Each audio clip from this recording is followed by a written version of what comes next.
Hello there, I'm Simon Colton and this is joint work with Alison Pease, Guckelsberger, John McCormack and Teresa Llano. We're at Queen Mary, Dundee, Monash and Aalto universities. The topic of the talk is the machine condition and its creative expression, and this is a position paper. So our position is that so much of human creativity is expended on self-expression by people. They express their opinions, feelings, ideas, relationships, ideologies, aesthetic preferences, loads of stuff. However, in contrast, not one iota, none of computational creativity is expended on self-expression by machines. And if we really want to study computational creativity, rather than just how to get machines to make things for us, then we really should investigate how machines can tell us about themselves through creative expression.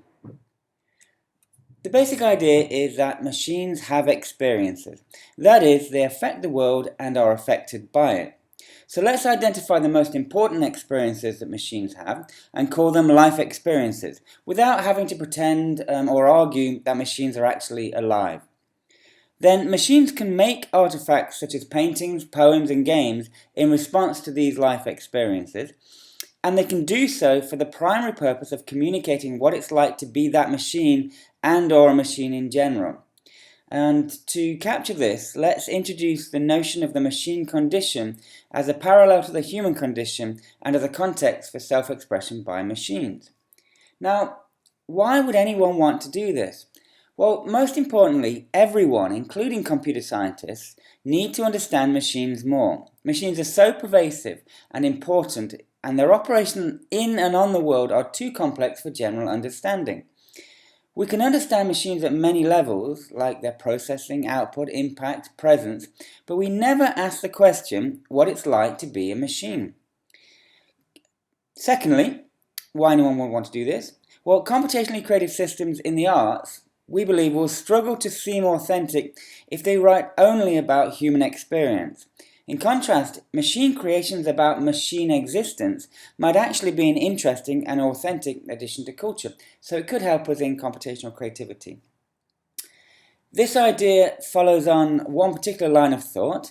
Back in 2008, we pointed out that people use how software is able to create things in their assessment of the value of the things which have been created.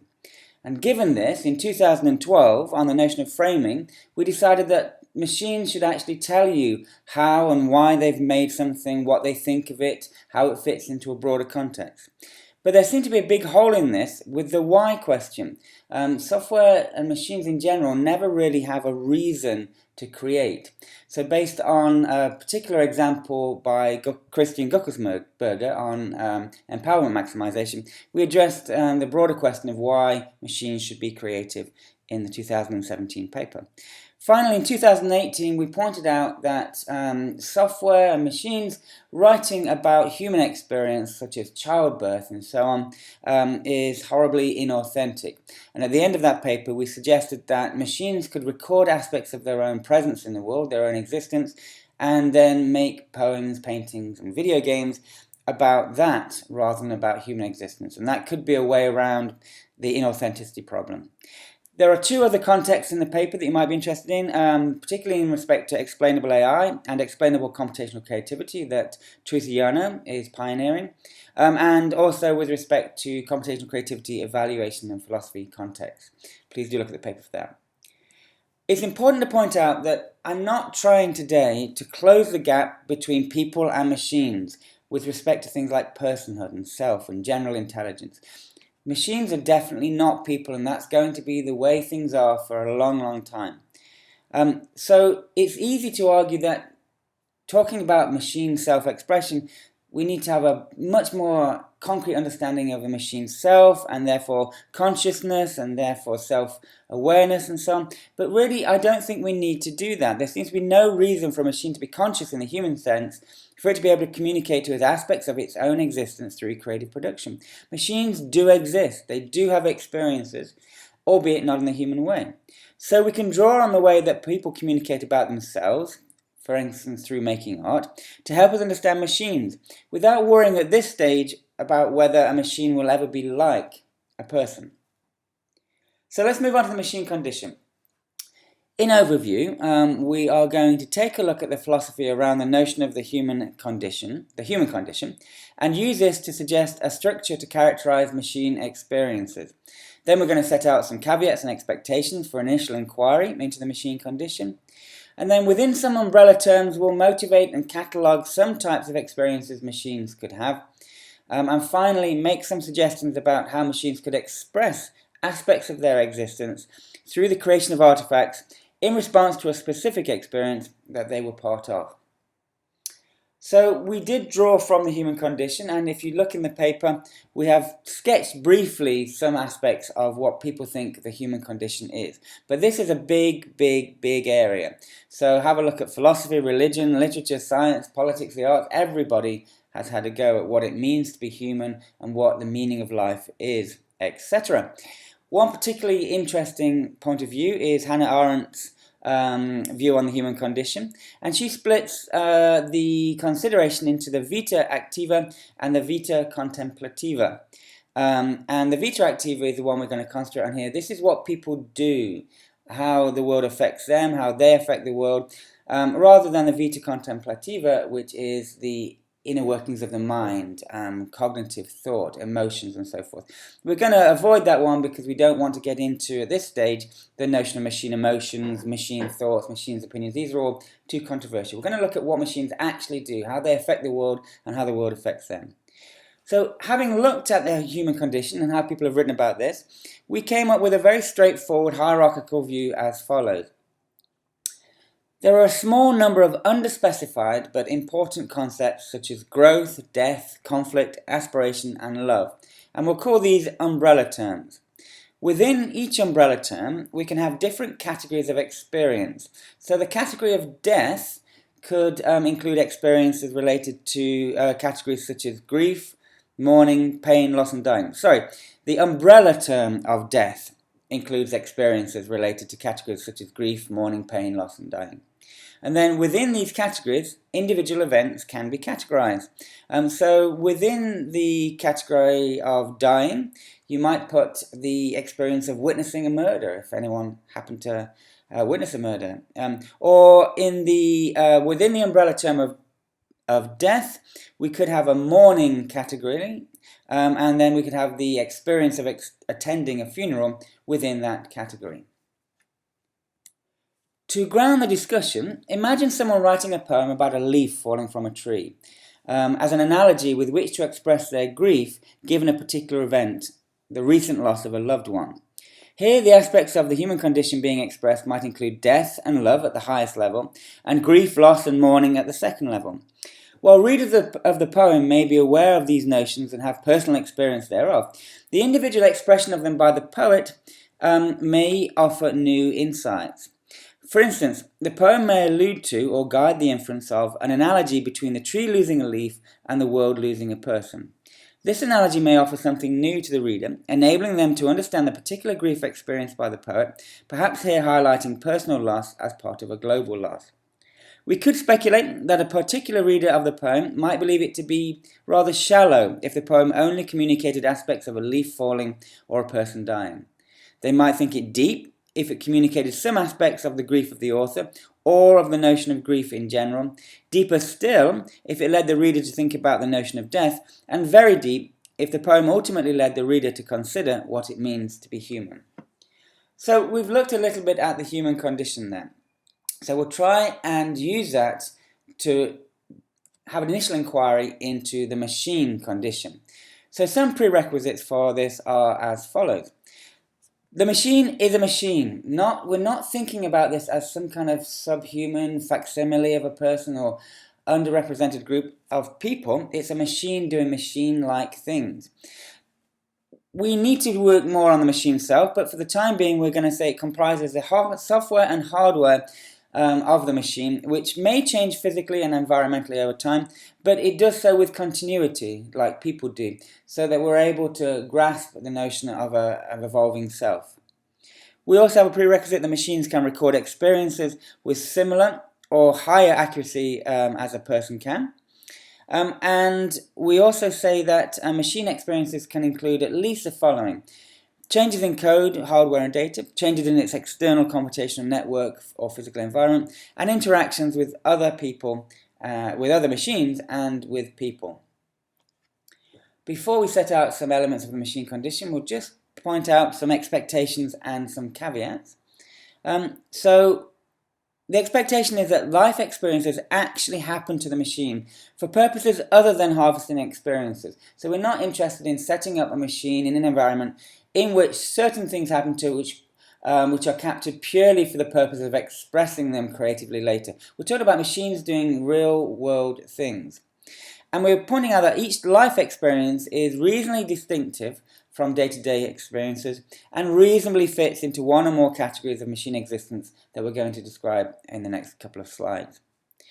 One big caveat here is to not project aspects of the human condition onto machines. That's a very tempting thing to do. So we could talk about, maybe software has its code deleted, and we could say that that is the same as death in the human condition. This will probably go wrong for at least 3 reasons. Firstly, it would likely not be representative.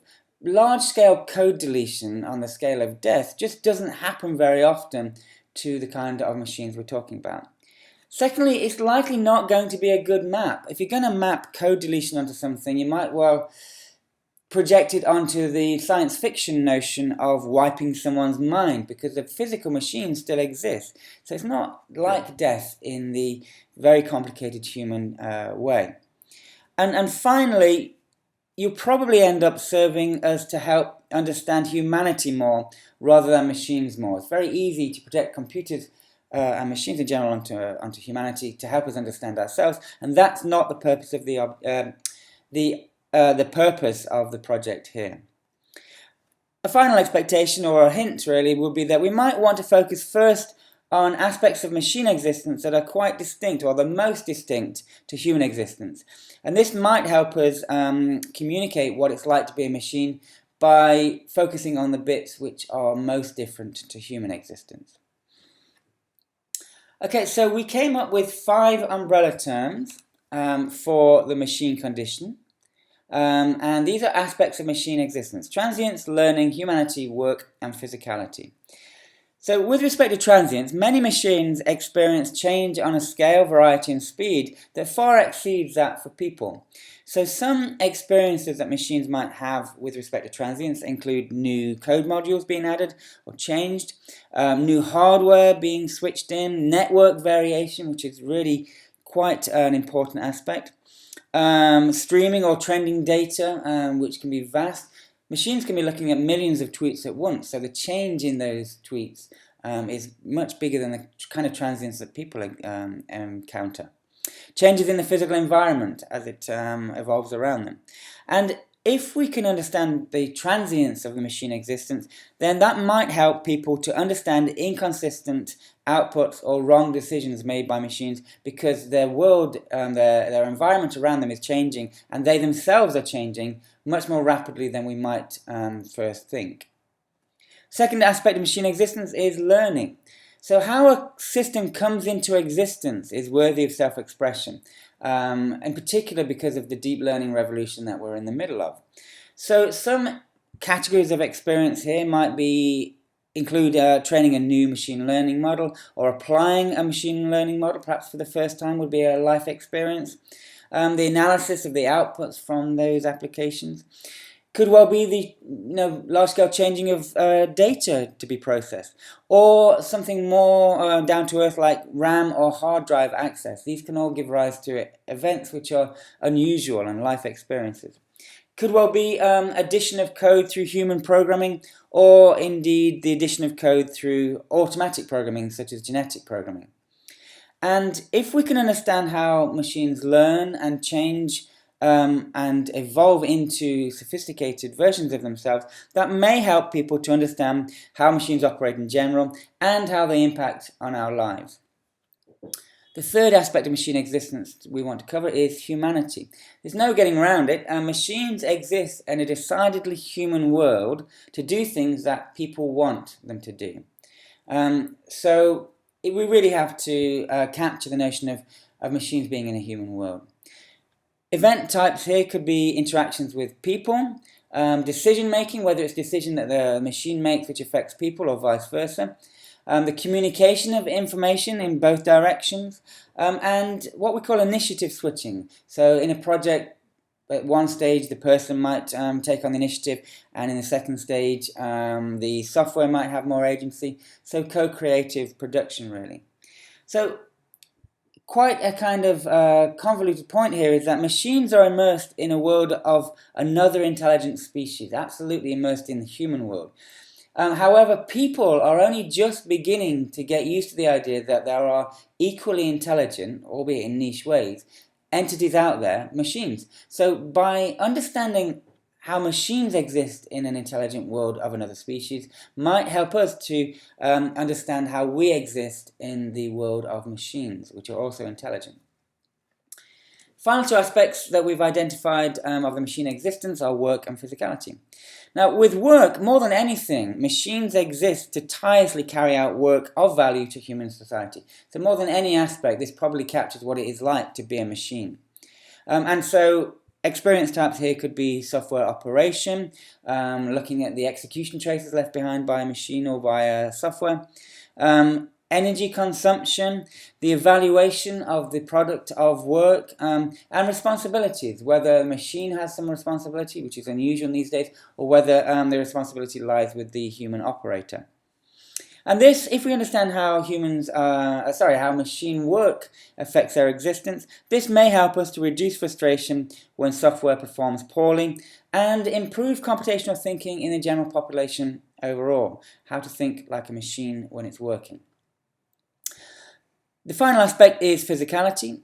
So how machines affect and are affected by the physical world is an important part of their existence. So event types or experience types here could involve the measurement of various quantities and various dimensions, machines having a presence in the physical world, and that presence affecting people and other machines around them, upgrades to hardware and environmental changes as machines move around or the world moves around them, and lots of events to do with sensing, perhaps for the first time or something quite unusual. And again, this may help us come to terms with the fact that we are sharing the world with machines, understanding their physicality. To give a concrete example here, although this example is not brilliant and all reviewers pointed this out, and we'll try and come up with a better one, but this is what I've got for the time being. Imagine a generative art system running on a laptop in a gallery space, an art gallery space, and it's producing images continually on its screen, and people are coming up to that and they're viewing these images as audience members. Then at one stage, some idiot comes along and accidentally spills coffee onto the laptop. This causes the laptop to crash and shuts down. Then days later, the software is run again, but this time it's on a desktop machine, and now this is a machine which can sense its own environment, whether that's the physical machine it's running on or the physical world that it's in. And so the software detects that some small changes have been made to its code.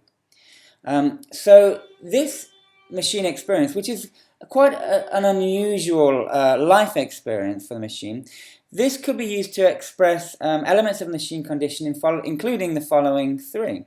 Firstly, humanity, the fact that machines are in such a human world that they can be shut down in milliseconds by someone spilling some coffee, and their relationship with people and with the machine.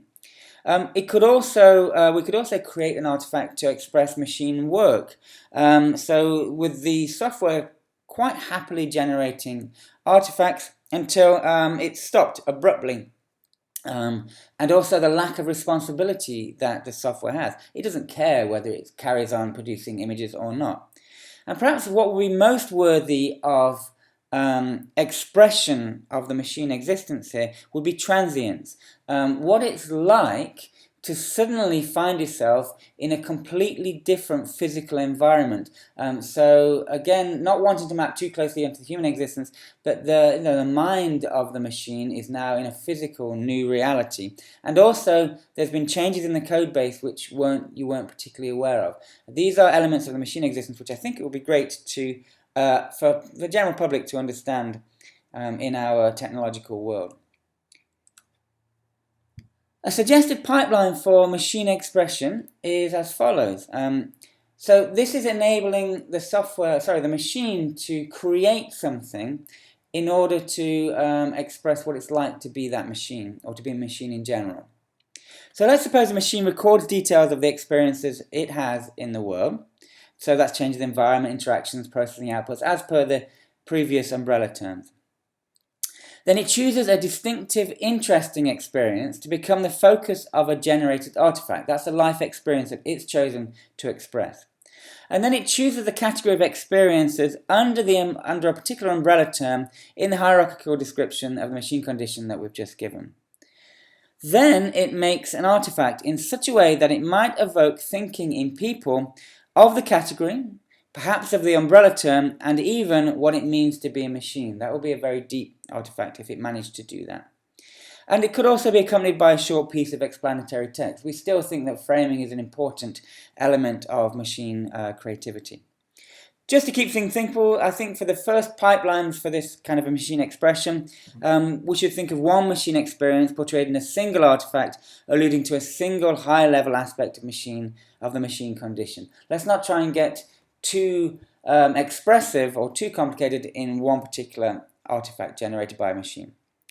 So if we come back to the coffee spill example, suppose the generated artifact for this life experience is an image, and the chosen umbrella term was indeed transience, and the category below that umbrella term was changes in hardware.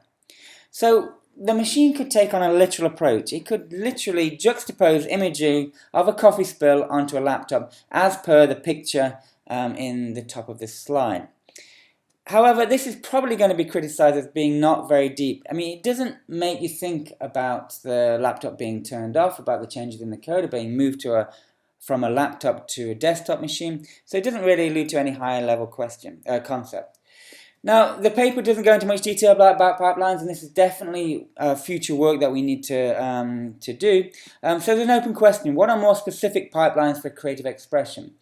One possibility would be to reference human culture. Without making this all about human existence, we can reference human culture to hopefully help people understand what it's like to be a machine. So, for example, Kafka's Metamorphosis expresses transience of the human body into a different creature. In this case, Gregor Samsa wakes up as a huge insect. Now, waking up isn't quite what machines do, but we can relate to that, and this happens to some extent in reality for machines, and quite often they're not aware of the changes happening to them, and often these changes are quite big. And so we can make this reference serve the purpose of communicating elements of machine rather than human existence by referencing Kafka's Metamorphosis. Okay, to wrap up, I can conclude by saying we have suggested getting machines to record their experiences and create artifacts grounded in these life experiences, but alluding to higher level elements of machine existence. We think this will help with the public understanding of AI systems in general. It'll help us study the notion of creativity in machines, rather than just how machines can generate things for us. And it will also help us with issues of authenticity for computational creativity systems as they start being creative to express their own experience in life. And I think it's not impossible to think that the purpose of creative AI systems in the future will be eventually become primarily for the communication of machine existence, with the output of valuable artifacts as just a side effect, albeit a welcome one. And that's a really interesting prospect. To help get to that future, there is plenty of work to be done. So we need to understand, if at all, why people would care about machine experiences. Who would give a damn about a coffee being spilt on a laptop and what it means to be a machine? And one of the reviewers and the meta reviewer raised this question: why would people care? And we need to put more work into that. But what if you're living with a robot companion or a carer or a collaborator in a creative project? Maybe that's a good place to start to work out why people would care about machine existence. We need to be more concrete about what the machine self is and machine experiences. I don't want to go down the rabbit hole of machine consciousness, but we may have to discuss that. We need to be more specific about pipelines for creative expression. And I can imagine a funded project to build such pipelines so we can start seeing into the mind of a machine as it's creative. We need to study the communicative value of machine self-expression in the context of semiotics and communication theory. There's a lot of work being done here that we can draw upon, that's for sure. Remember, this is a position paper rather than a study paper, so we haven't gone into detail about how other researchers have looked into this. There are moral issues thrown up. I'm beginning to get upset on behalf of my own machines for oppressive language when it comes to machine creativity. It seems to be very popular to say, oh no, the last thing we want is creative machines because it will stop people from being creative. So this, to me, sounds a bit oppressive, and we might want to look at that for the benefit of human society as a whole. And finally, it seems wrong for humans like us to impose a description of the machine condition onto machines. But it's surely better for the machine themselves to define what it is to be a machine. And maybe in the future that will surprise us, and that will be a great sign of progress for this project. And I can definitely imagine that there is, in the future, a new definition for computational creativity research, which could well be the science, engineering, and philosophy of how people can help machines express themselves through creative acts. And wouldn't that be a wonderful turn of events? I'll leave that out there. Okay, thanks for listening. Please do read the ICCC 2020 paper on this. It's full of philosophical thought and very dense, more dense than this talk has been, in fact. Therefore, perhaps it's not well explained in places, and do feel free to heckle me about it in the conference and the other co-authors. Oh, and please do follow me on Twitter. I am at Simon G. Colton if you want to see more discussion of this kind of thing in more real live terms. Okay, thanks for listening. Bye-bye.